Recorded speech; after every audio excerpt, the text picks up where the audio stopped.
All right. Hello, everyone. My name is Chrissy, and welcome to my channel. I am here with Azalea Crowley, who is our author for the day.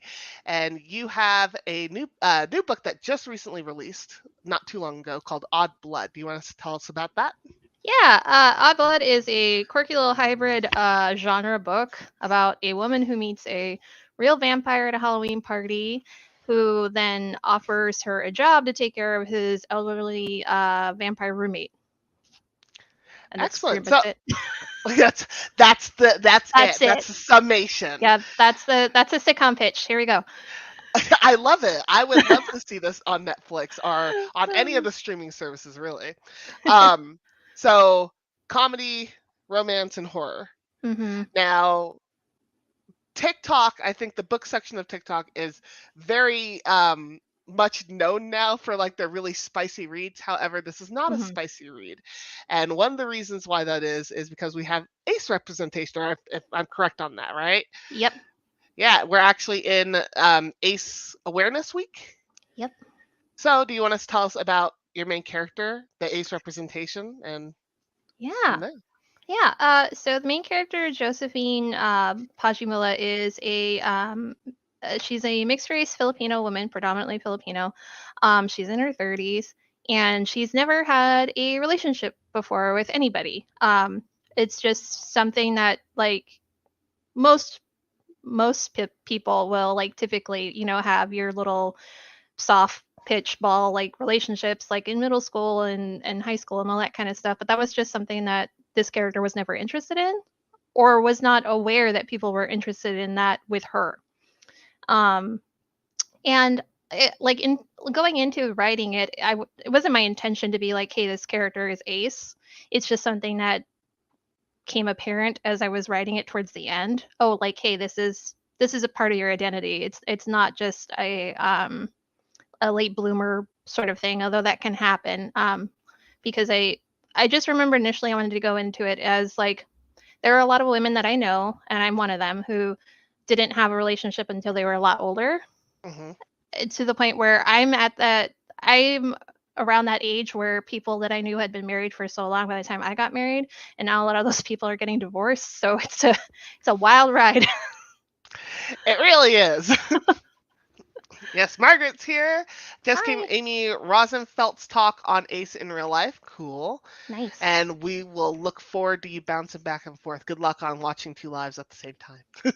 That's incredibly talented. I know. That's some uh, concentration right there. Yes. Excellent. So, with Josephine being Ace, and this is mentioned pretty naturally throughout the book. Like her two friends are like, I thought you didn't feel that way towards people. But Mhm. then she meets the himbo of all vampires. Mhm. So, can you tell us about your himbo main character? Yeah, Aedwulf of Wallachia. That's his official throwaway title, because vampires are like, oh, you need a title, otherwise you're just so and so off the street for some reason. He is a pretty old vampire who had spent a good chunk of prior to the book starting, a good chunk of his time asleep. And he kind of wakes up to the world and don't want to plug, but I'm going to plug. I have a short story on my Patreon called Aedwulf's Prologue, and it's actually what happens before Odd Blood starts from Aedwulf's point of view. So there's that little tidbit there. But yeah, Aedwulf is, for all intents and purposes, a himbo. I wanted the love interest to be a himbo because I don't see it in bookland very often, or if I do, it is not, it's not accurate to what the definition of a himbo is. Like, people have very broad ideas of what it is, and sometimes I've seen where himbo gets like put on the same shelf as a cinnamon roll, but those aren't the same thing. Um, Right. for me, a himbo is somebody who is not only beefy, not only maybe a little bit not. I don't like to use negative words with the word dumb so much as just not intellectual. Um, But the big one that people forget because they get stuck on the first two, that basically just makes it a jock, is that a himbo is kind. Yes. A himbo is very, very kind. And I always refer to when people need an example of it, but in like real life, because usually people default to like Kronk from Emperor's New Groove. I always reference George of the Jungle, George. That is, like, in my opinion, the definition of a himbo because he has all those qualities. And while you wouldn't say he's very bright, he is genuinely kind to like Ursula. Like he's not even aware that he's doing these things that are just naturally like kind, I feel like. And I've talked about this before, but I think another thing that defines a himbo is their emotional intelligence. Like they might not be like they might not know like a pop culture reference and they might not know like what the who the president is or even what month it is. But they have a natural sort of emotional intelligence of knowing what like the people around them need, like their emotional needs, and that's what I really wanted in a love interest because again, don't see it. Yeah, Brendan Fraser does a few different himbo characters because there's George of the Jungle, then there's the guy from Back not Back in the Future. That's a whole I different know what you're movie, but talking the about with the Blast from the Alicia. Past. Yes, Alicia Silverstone is in there. Yes. Yeah. So I find it interesting that you have Josephine, who is your ace representation, and so we actually have a spectrum of ace, right? Where it's Yes.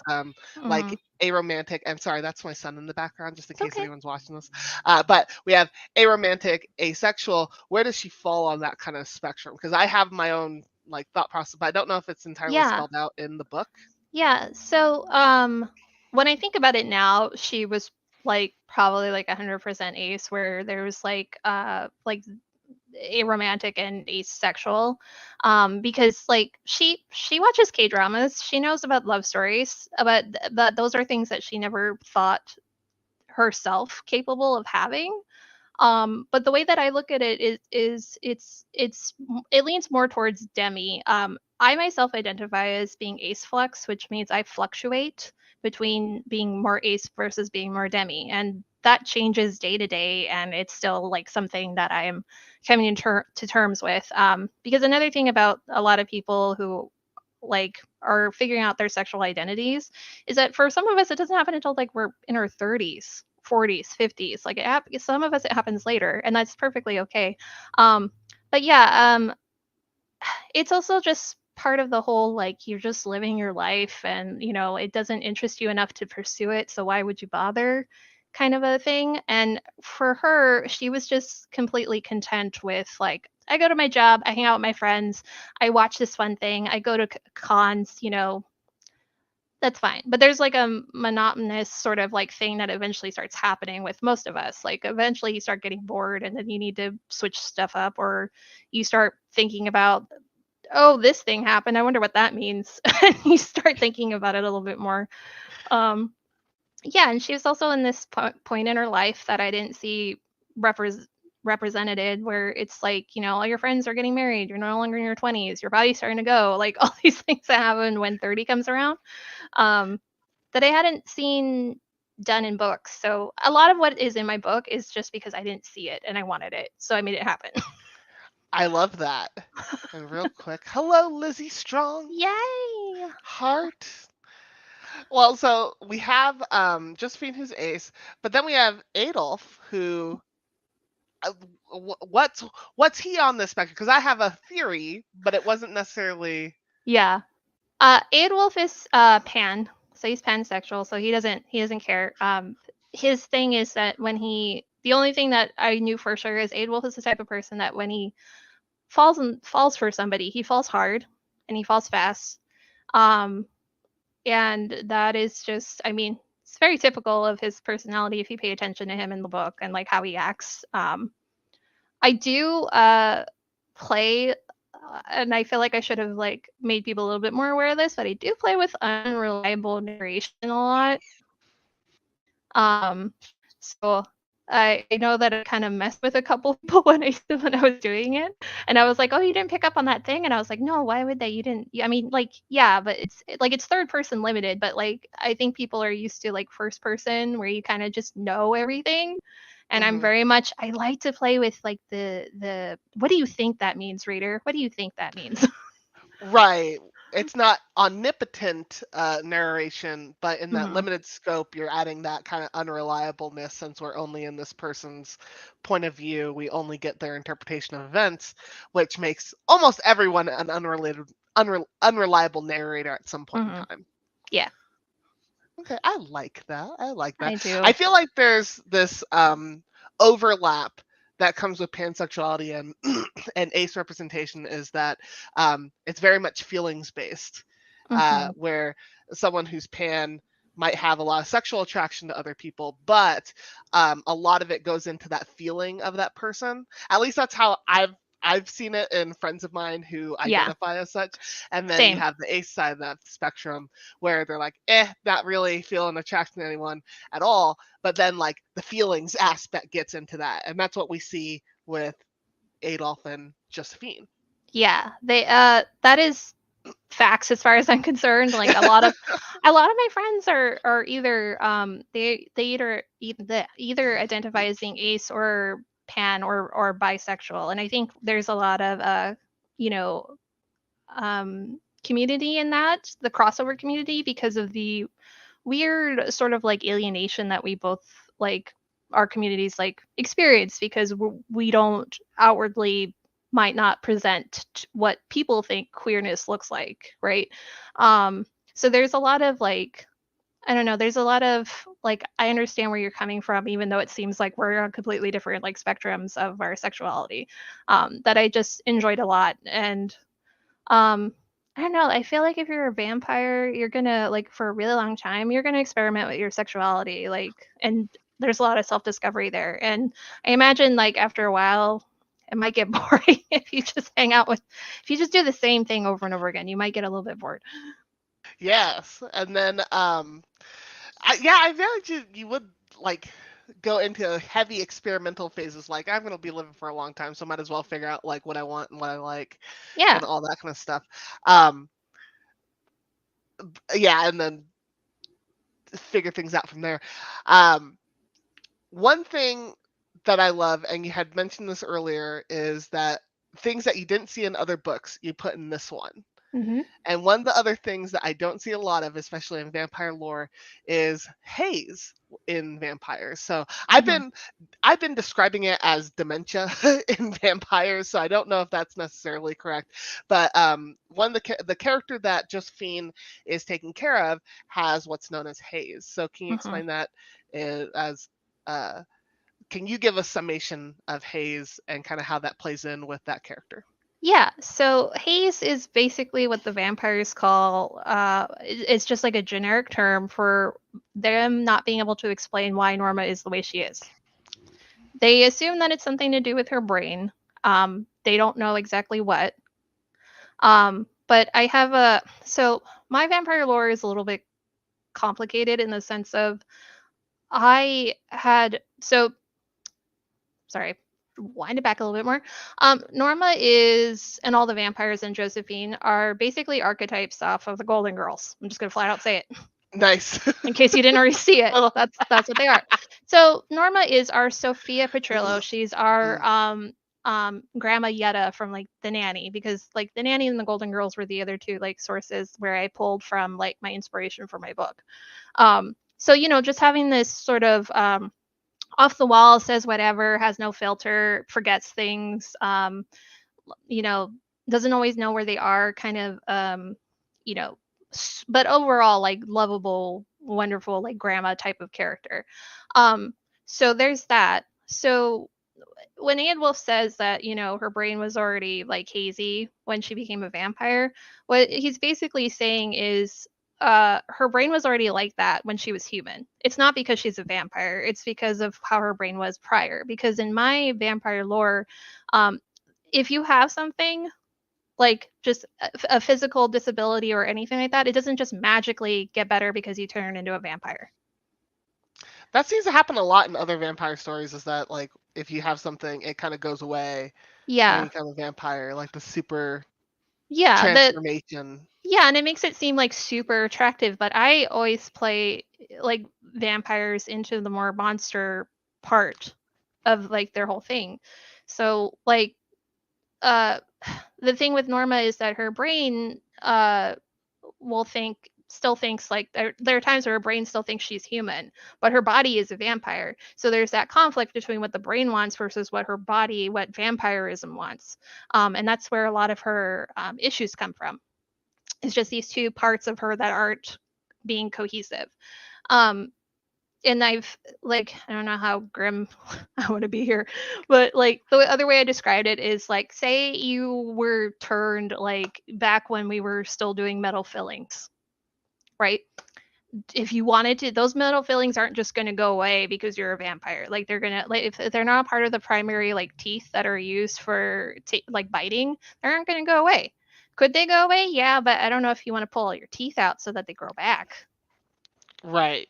Yeah. So like That's other than the initial like wound that happens during the transformation of becoming a vampire, anything that you have before like scars, you know, the metal in your teeth, you got like a metal plate in your head, that's not just going to go away. I like that. I like that.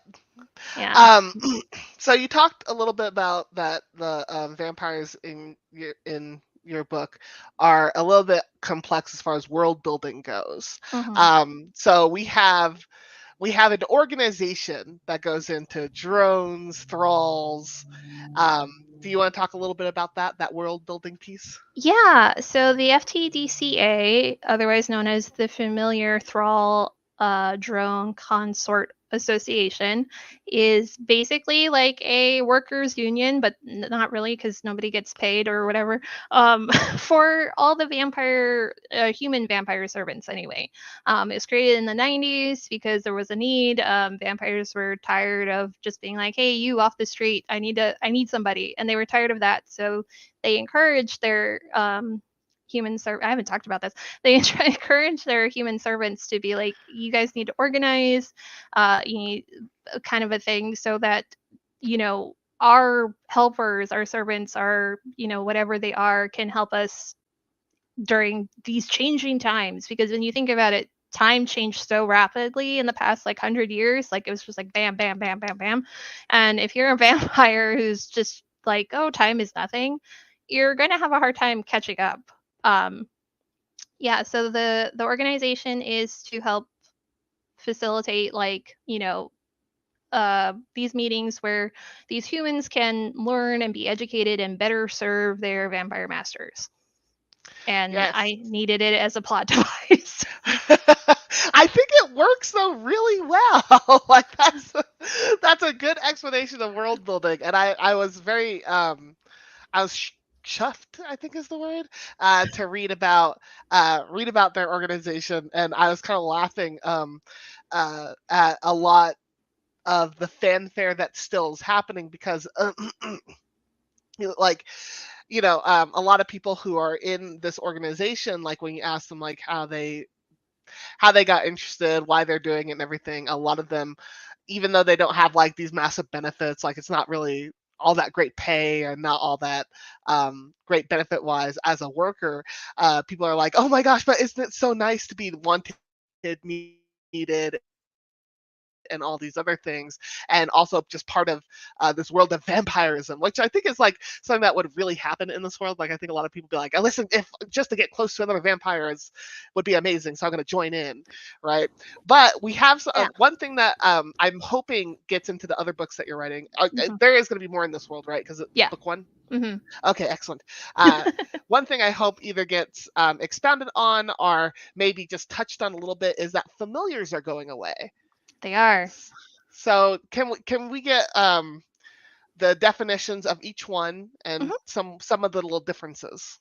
Yeah. Okay. So a familiar is your sort of base level human servant. It is somebody that a vampire is like, oh crap, I need this right now. Hey, you off the street, and just does a little whammy with their like the little enthrallment whammy. And then if the vampire likes him, they might like invite him back a couple of times, where or like keep doing this for me, blah blah blah. But it's nothing that's like super official. There are no like real benefits. It's very much like like being the food service worker in the vampire like world. If I had to like compare it to anything, like that would basically be it, where you're not as appreciated as much as you should be.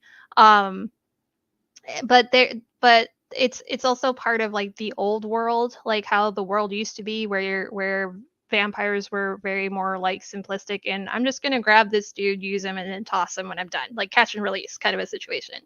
um with time, like they started organizing and talking and that sort of stuff. So but yeah, familiars are going away because a lot of the organization just feels like, we don't really need them when we have thralls and all these other things. And there's so much like social media now.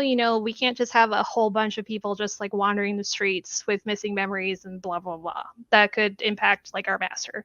So yeah, familiars are going away, but they probably also can't afford it in the budget, I'll be honest. They probably can't afford to, like, we can't keep teaching these people who are just going to forget that how Right. to do the job, so let's just get rid of them. A thrall is a caretaker, a companion, um guardian, like sort of a situation, and that's the most common one nowadays. That's what Josephine is. But yeah, they can be any of those things. Allie's one, and they provide exactly what it sounds like. They take care of their vampire masters. They can just, if a vampire wants to go out and doesn't want to go out alone, it's a person that, I'll go to the movie with you, sure, or I'll go to the store with you to go get this thing that you want to get for some reason that I don't understand. Let's just go. Um, a drone is a it's a meet cute. Um, as they say in the book, as Ali says in the book, it's a meet cute. It's basically a human and a vampire who decide to have a romantic or sexual relationship, but also with the idea of, because vampires, they're exclusively there for the vampire to eat. Mm. You can take that however you want. Spicy book talk. Um, those are not always those are kind of like nuanced too, because a lot of drones are more invested than the vampires are. I'll be honest. A lot of them are a lot more invested in relationship than the vampires are. And sometimes they're not. Sometimes they're open, even though like maybe the drone doesn't want it to be an open relationship. It's an open relationship for some. For others, it's not. And it's not always like, just like how there's diverse like sexualities, there are diverse versions of what a drone is to any given vampire, depending. And then a consort is the rarest one of all. It doesn't rarely happen, but a consort is a human who becomes betrothed to a vampire, and is basically, it's like at the honeymoon engagement like age, like you've graduated, you're going off to college kind of nonsense. But it's a special individual who is made into a vampire so that the vampire can marry them, because in my world you can't just marry a human. It's against Mm. their beliefs, their government, Mhm. their etc. But yeah, those are like the four main ones. Yeah, and with the consorts, like in order for someone to be turned into a vampire and to, get elevated into that marriage status, there has to be a lot of paperwork, There's a a lot of lot of bureaucracy. there's a lot of paperwork, and you have to be presented before a queen. And a queen is just it's a vampire who's lived a very long time and has the ability to turn humans into vampires. Because in my world, not everyone can do that. It's not like how it is where it's not like the Blade era where it's like a virus, or just Interview anybody with a who. vampire. Yeah, it is very much like you have to have enough strength to do it, and you have to have enough like gusto to do it, I guess. Yeah, and in this world, like the closer you are to the original vampire, the more powerful you are. So is it kind of Yeah. in that same capacity as well? Yes, and I like they only have their history up to a certain point too. Like I have more information that they're not aware about, obviously, because author. Yeah. But as far as it is right now, yeah, they you have to be pretty high up there, and the queens are I reveal this in book 2, and I'm fine with saying it now. The queens are, there's only like 3 of them. in like all of America right now. They're more out in the world. Their locations are all secret and hidden because they're just really protective of that resource. In case things like the Spanish flu ever happens again. For context, by the way, this book takes place in 2017. That's good context to know. Yeah. So before current pandemic status happened. Because I'm not gonna deal with this. This is not. I took a leaf from a page from LM Drew where her Shifter series takes place in like 2018, and I was like, cool, I'm gonna do the same thing, and I just picked 2017 because I was like, here we go. Yeah, close enough to the modern times where not really too much technology has changed, but not far enough into where you're like, okay, is someone wearing a mask? Are they standing 6 feet Yeah, away from people? exactly.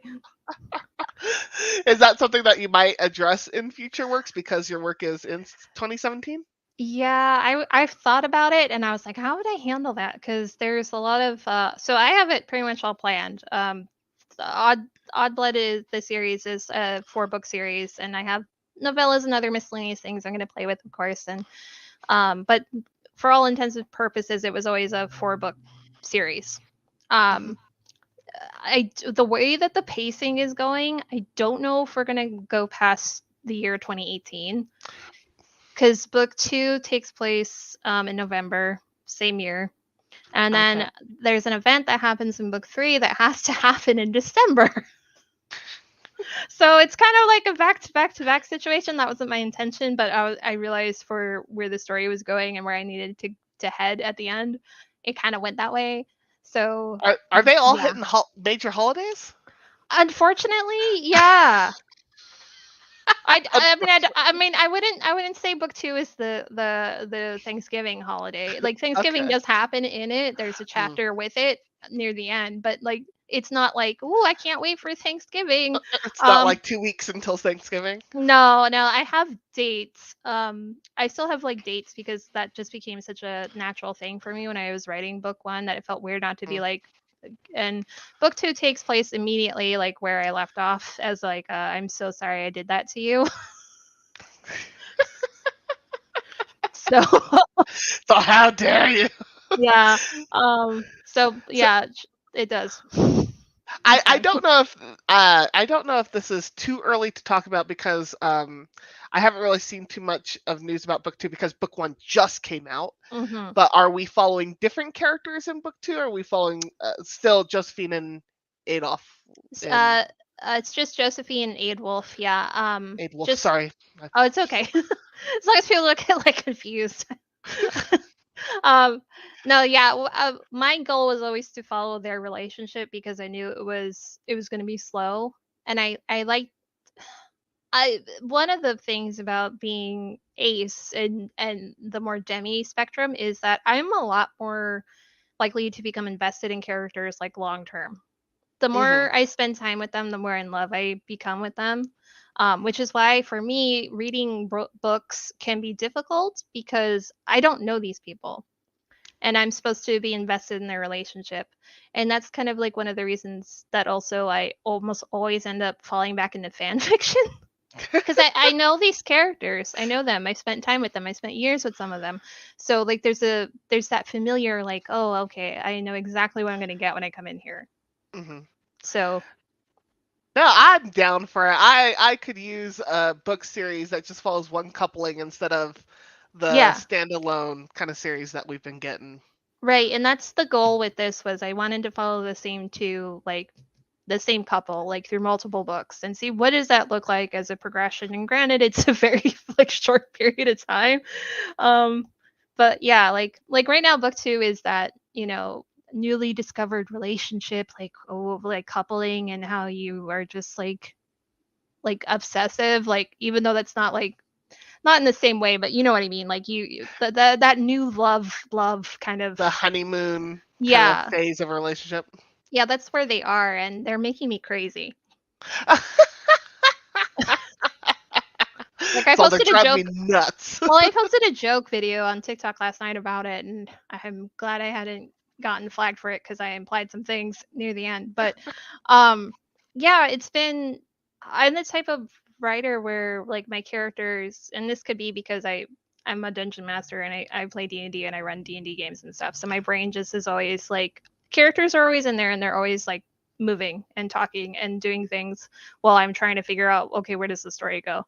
Because my characters help inform like what the story is going to do. And Aedwulf has been a pain in my butt since since the initial meeting in book 1. So since chapter 1, it's been kind of like, okay, like the whole, like I got to the halfway point in the book and it was just basically, can I kiss now? And I'm just like, no, you can't. We're not there. She's Stop not it. there. Yeah, pretty much, stop it. Get some help. um it's very much that. And then it happens, because I'm not completely cruel. I wasn't gonna end book 1 without a kiss.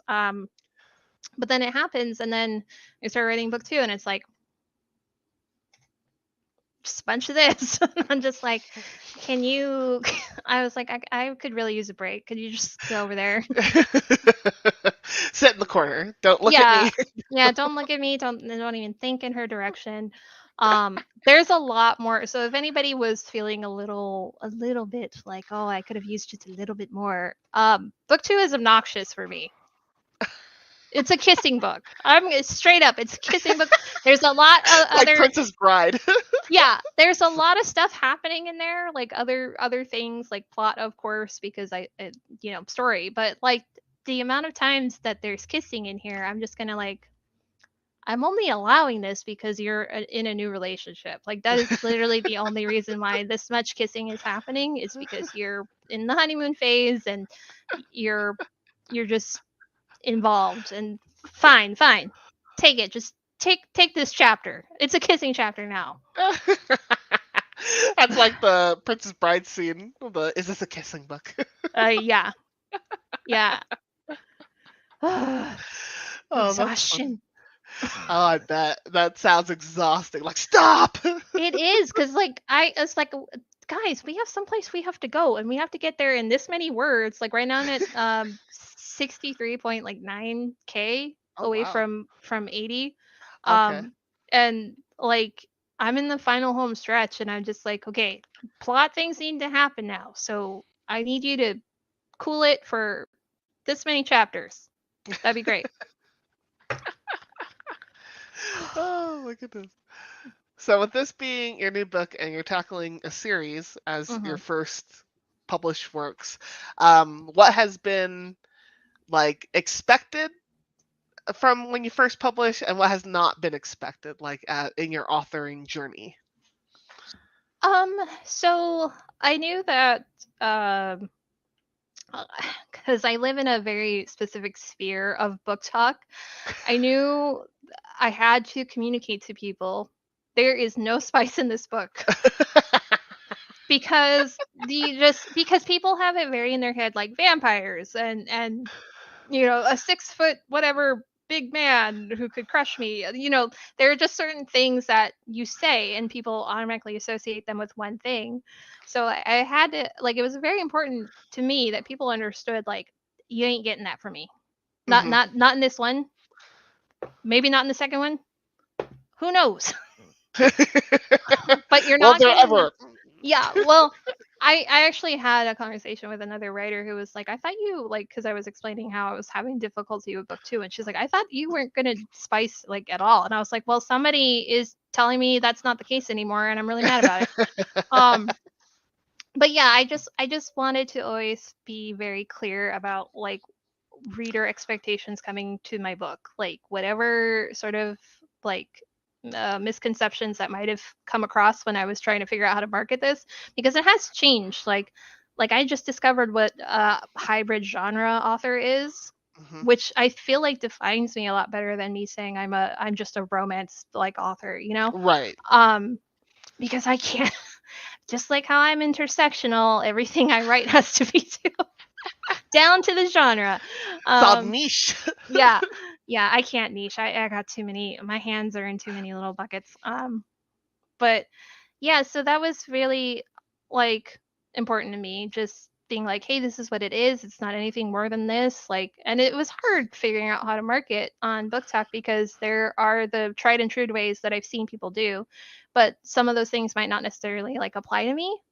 Mhm. Kind of like how, you have fade to black romance, or like Mm. nothing is happening other than the Mhm. sweetness romance, and then spicy romance. And it's like, well, my book isn't spicy, but my book ain't clean. Right. It's not like people talk about things, and there's embroidery, special embroidery, and all kinds of stuff. Um, There's talk about past things that have happened, yeah, insinuation. yeah, like people just being people. So that was something that I just knew. Like, I just knew based off of like the company that I keep and all the sort of things that I wanted to be clear.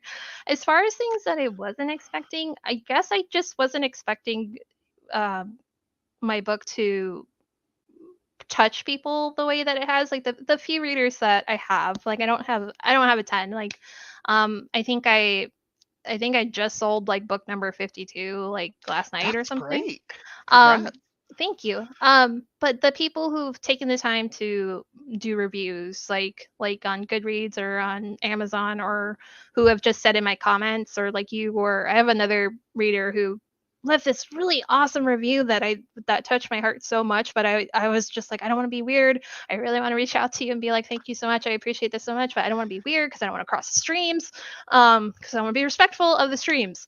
Um, but yeah, the people who said I related to this character, or I appreciate this character, and it's not always the same character, which is what I find fascinating. Like, sometimes it's Joe, sometimes it's Norma, sometimes it's Allie, sometimes it's like I don't know, just there's just a big spectrum in there. So I've been very appreciative of that, and I am glad that you know my heart, or whatever, because my whole me.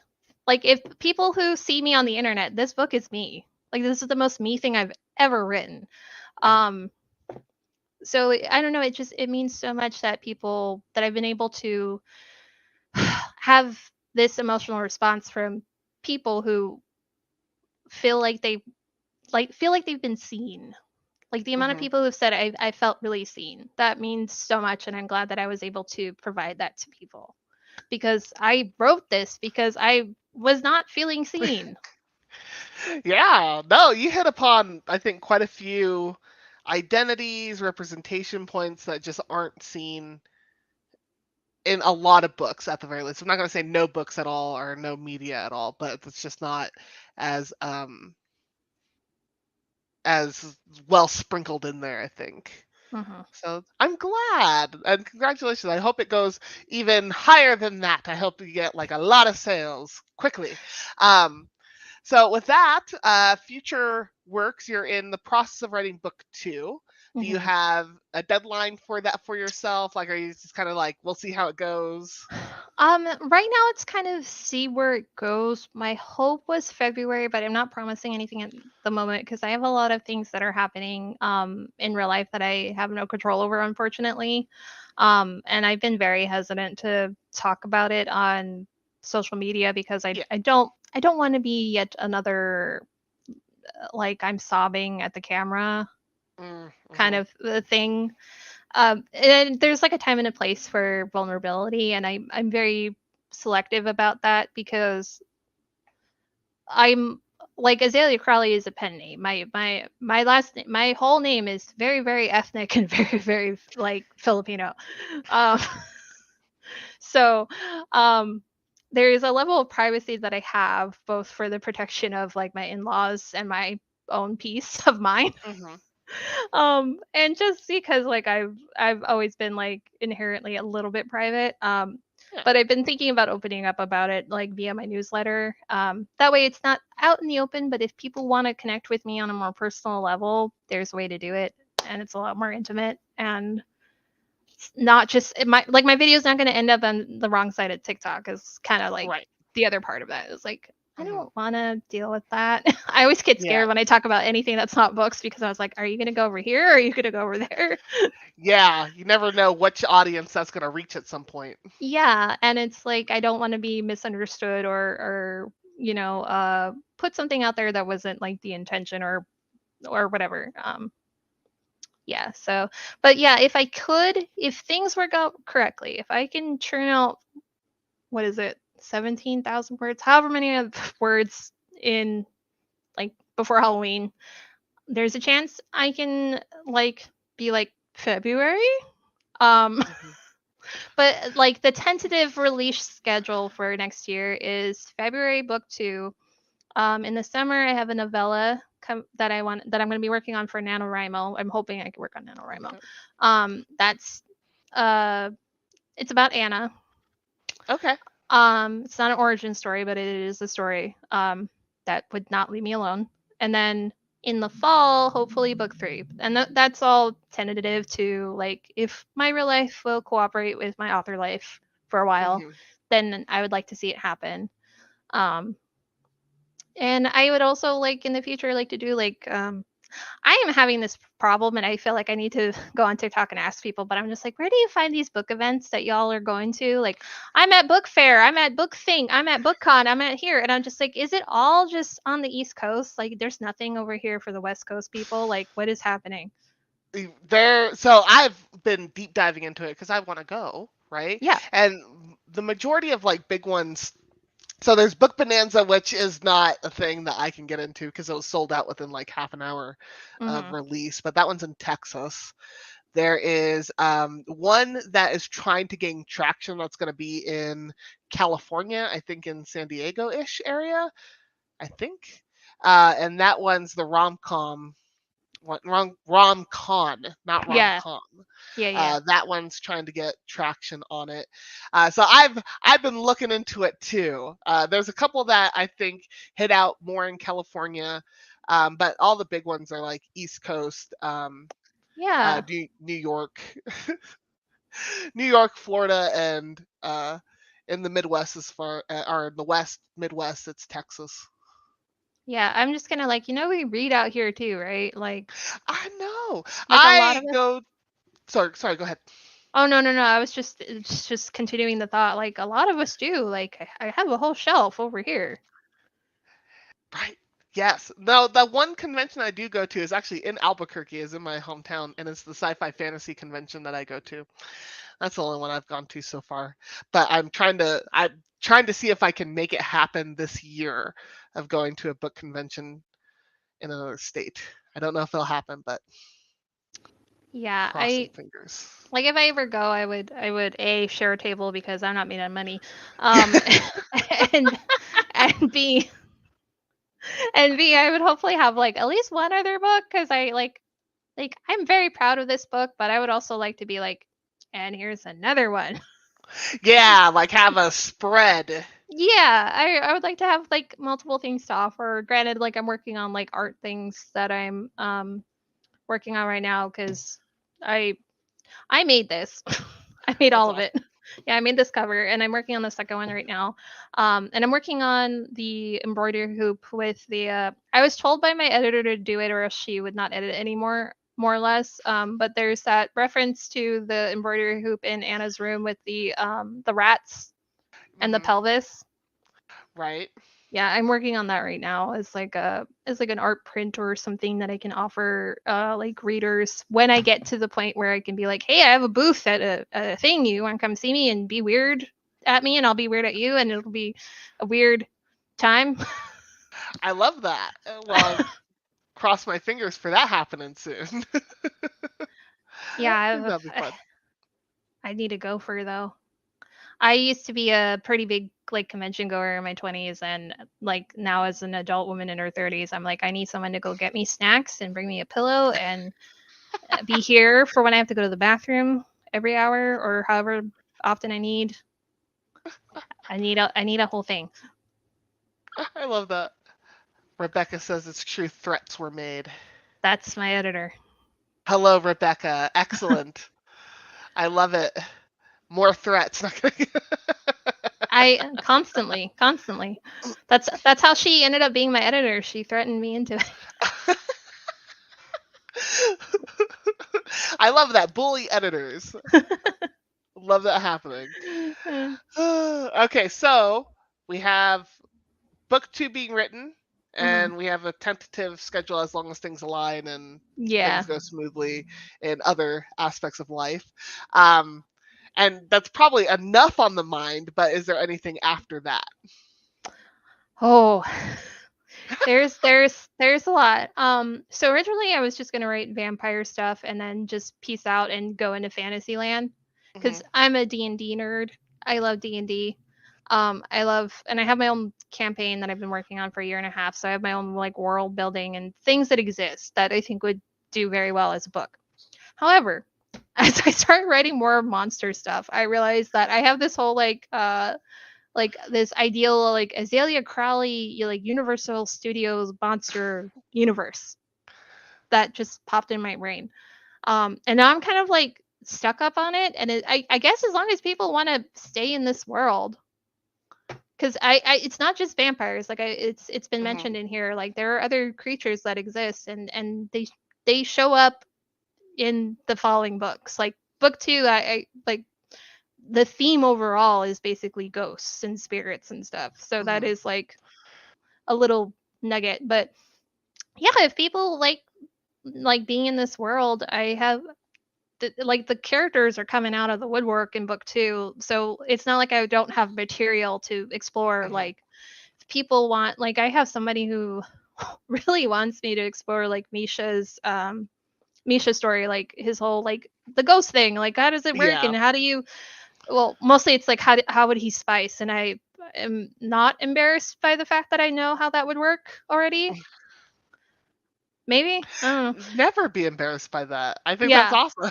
yeah, I know how that would work. It exists, but yeah, I have stuff to draw on. So yeah, as long as people still enjoy being in this world, I'm more than happy to tell stories from it. And same thing on like my Patreon. Like I'm slowly building it up as a resource for people who want to keep visiting this world, but in a shorter medium.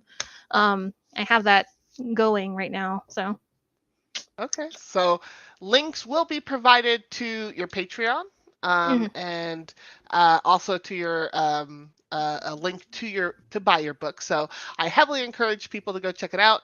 And if there's any last last bits of news nuggets or any words of wisdom that you'd like to give before we head off. I'm not really good on the wisdom, but I will tell you this thing that I have an author friend. She's known as the Iron Lily on TikTok. Hmm. In our hearts, we call her Nemi. She's a author, upcoming author. She let me know that she gave my book, this book, to Dacre Stoker. And for people who don't know who that is, he is the great grandnephew of Bram Stoker. Hey, And he's reading it right now, and I don't know how I feel about it. say raise the roof on that whoop whoop. Yeah, so that's a little tidbit that I haven't talked about on book talk yet because I'm trying to not think about it too much. Hmm. Because I don't want to, like I both am like this is like she told me on a live and my brain literally melted on the live. Like you could see the Just slow the progression of it coming out of my ears as I sink into the chair and realization of the fact that this is the closest that I'll ever get to my book being to the godfather of what we know as vampire like books today. Um yeah, so I'm still trying not to think about it too much because then I start getting weird and I feel weird. Like I'm both like excited, but also like, please don't ever look at me. And like, I'm so sorry that I wrote this, and I'm totally like ruining like the horror genre with the romance and the comedy.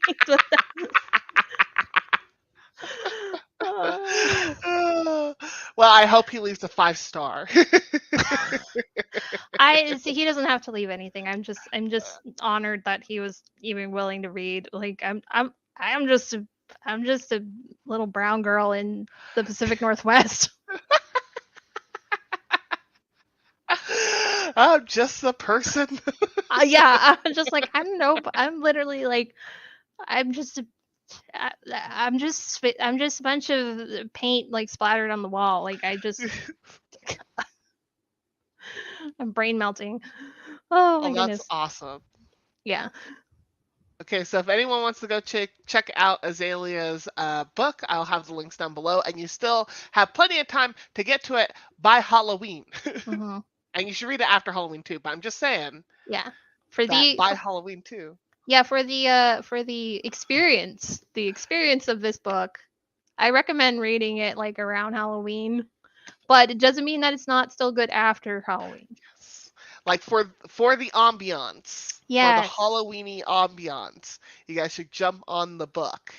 How many pages is it? Because I read it on my Kindle, so I don't really pay attention to the So page the length. Kindle says, at least on the Zon, it says it's 360. The physical copy is 309, but total pages in here is 328 because I put discussion questions in the back Look at that. that you So if you can't really guys don't see. get to it, the so if you guys don't get to it within, the next week before Halloween, you have a book club pick that has Yeah. discussion questions. I won't say that the questions are going to make any sense, even if you read them. Because one thing about me, in case you couldn't tell where I wrote the end of the book, is I'm a little bit of a troll. Just a little bit. Just enough. Teeny. Well, instead of troll, let's Enough say of a tease. I'm a tease. We'll There you say that. go. Yeah. But yeah, none of the questions made sense. I just wanted them to be fun. And if people want to answer them and they want to post about them, I encourage you to do so because I I was love about to. to say, is it on the Kindle version for Yeah. discussion questions? Hmm. Then you'll probably see some videos from me at some point in time. Yeah. Yeah. Because they're open to interpretation. I just like to hear like the amount of like I have a Discord server too, and the amount of like there was a point where people were like bouncing theories about like Norma and who made Norma and then like the cat. People are stuck on the cat being like an actual like a werewolf cat, like a person that turns into a cat. Like people are really stuck up on that idea Huh. in my Discord I server. I have a theory on the cat, but it wasn't a werewolf cat. But okay, I'll have to check out discussion questions to Yeah. see Yeah, what it is. if you want to get exploring, but yeah, I that's another cool thing I'll say is a little sign off of being a new author is watching people geek out about your work, but also watching them theorize about your work because like that is like next tier like amazing. Like the only thing that could make it more amazing is fanfic. Like once That I would hit be fanfic, that I'm like I did it, world. You made it. Yeah. You made it. I know I've been trying to sign us off, but I do have a question for you. Is there Yes. any particular moment where someone has either caught on to a foreshadowing or a clue that you left that you're like, yes? You know what? Not yet. Not yet? I've heard some great ideas and some great things, but nothing that is actually accurate to what I have in my brain. Nice. All right. So Well, either I'm too subtle or people just I'm like really good at my job. I go with that last one. You're really, really good. I like it. Well, I hope that does happen because I have a feeling that'll be a great feeling to kind of have Yeah. on ya. Is like, they got it. Yeah. That connection was made. Mhm. Didn't mean to punch my mic, by the way. Sorry. Oh. All right. Well, thank you so much, Azalea, for chatting with me today. And um, thank you so much for people who are viewing it. And I hope everyone has a remarkable day. Please go check out the links. Get this book for the ambiance of Halloween. And you all have a good night.